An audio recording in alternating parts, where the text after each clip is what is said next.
Hello বন্ধুরা, তোমার সকলকে স্বাগতম তোমাদের চ্যানেল ডাব্লিউবি প্রাইভেট টিউশনে। আজকের এই ভিডিওতে আমরা রায়ামার্টিন প্রশ্নবিচিত্রা 2024 অষ্টম শ্রেণীর ভূগোল বিষয়ের যে তোমাদের তৃতীয় টেস্টের জন্য 7 নম্বর স্কুল রয়েছে হুগলি ব্রাঞ্চ গভর্নমেন্ট স্কুল 301 নম্বর পেজে। তো এই প্রশ্নপত্রের উত্তর নিয়ে আলোচনা করব। একের দাগের প্রশ্ন কি বলছে, বিকল্প থেকে সঠিক উত্তরটি নির্বাচন করে লেখো। একের দাগের এক, কৃত্রিম উপগ্রহের বিচারে সামগ্রিকভাবে পৃথিবীর গড় ঘনত্ব। অপশন নাম্বার বি সঠিক উত্তর হবে 5.5 গ্রাম পার ঘন সেমি।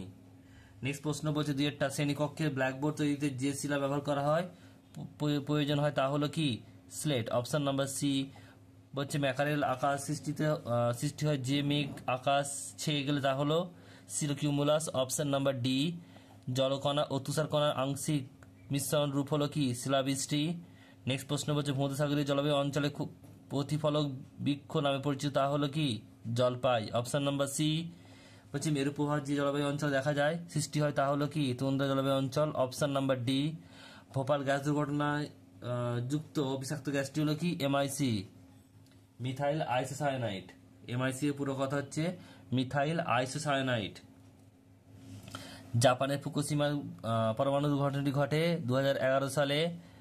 রূপর শহর নামে পরিচিত বলছে ওশিনিয়া মহাদেশের যে শহরটি সেটা হচ্ছে কি ব্রেকেন হিল। অপশন নাম্বার এ প্রদত্ত দ্বীপগুলির মধ্যে যে দ্বীপটি প্রবাল জমে সৃষ্টি হয়েছে তা হলো কি বলছে ক্যারোলাইন। Option number C. এরপরে যারা শুদ্ধ অশুদ্ধ লিখতে হবে। দুই দাগের এর একেরটা SiAl স্তরটি হচ্ছে কি ব্যাসল্ট শিলা দ্বারা গঠিত, এটা অশুদ্ধ হবে। নেক্সট প্রশ্ন ক্যালিফোর্নিয়া হলিউড পৃথিবীর শ্রেষ্ঠ চলচ্চিত্র শিল্পকেন্দ্র গড়ে উঠেছে, শুদ্ধ হবে। নিঃসারী আগ্নেয় শিলা খুব ধীরগতিতে জমাট বাঁধে, এটা অশুদ্ধ। বায়ুচাপ বলয়ের স্থান পরিবর্তনের প্রধান কারণ সূর্যের আপাত বার্ষিক গতি, শুদ্ধ হবে এটা। সম্পৃক্ত বায়ুর আপেক্ষিক আর্দ্রতা 100%, এটাও শুদ্ধ হবে।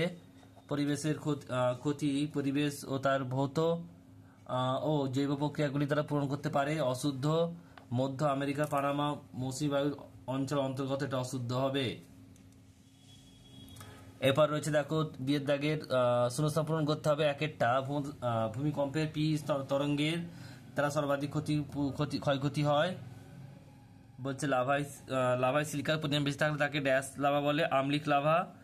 শিলার মধ্যকার শূন্যস্থান এবং শিলার মোট আয়তনের অনুপাত হলো ড্যাশ শিলার সছিদ্রতা। নেক্সট প্রশ্ন পরেরটা হচ্ছে স্লেট রূপান্তরিত হয় ড্যাশ শিলা পরিণত হয়ে গ্রানাইট। নেক্সট প্রশ্ন বলছে সমুদ্র বায়ু ও স্থলবায়ুর বৃহৎ সংস্করণ বলা হয় ড্যাশ বায়ুকে মৌসুমী বায়ুকে। নেক্সট প্রশ্ন পরেরটা বলছে পার্বত্য উপত্যকায় ভারী ও নিম্নগামী বায়ু ড্যাশ বায়ু নামে পরিচিত, পার্বত্য বায়ু নামে পরিচিত। সিয়ের দাগের বলছে দু এক কথায় উত্তর দাও। একেরটা ক্রেফোসীমা ও নিফেসীমা স্তর দুটির মাঝে কোন বিযুক্তি রেখা আছে বলছে রেপিতীয় বিযুক্তি রেখা। রয়েখা পয় হসি তয় তয় হস্যই। নেক্সট হচ্ছে পরের দাগের প্রশ্ন কি বলছে দেখো দুইটা বলছে ভূপৃষ্ঠের কম্পনের পরিমাণের পরিমাপ করা হয় কোন যন্ত্রে রিক্টার স্কেলে। বলছে কোন মেঘ বলছে বাম্পি ক্লাউড নামে পরিচিত, স্ট্র্যাটোকিউমুলাস। নিচের সূর্যের দেশ বলা হয় কাকে নরওয়ের হামারফেস্ট অঞ্চলকে। বলছে পরিবেশের সামগ্রিক গুণমানের হ্রাস পাওয়াকে কি বলে পরিবেশের অবনমন বলা হয়। 40 ডিগ্রি দক্ষিণ অক্ষরেখার কোন ধরনের নিয়তভাবে প্রবাহিত হয় পশ্চিমা বায়ু।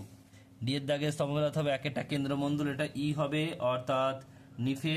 তারপর বলছে মধ্য সামুদ্রিক শৈলশিরা, এটা জি হবে অর্থাৎ গঠনকারী পাতসীমানা। আর কর্কক্রান্তি মকরান্তি অঞ্চল, এটা এফ হবে অর্থাৎ নিয়তবায়ু প্রবাহ। আর এটা বলছে অস্ট্রেলিয়া ক্রান্তীয় তৃণভূমি, এটা সি হবে ডাউন্স।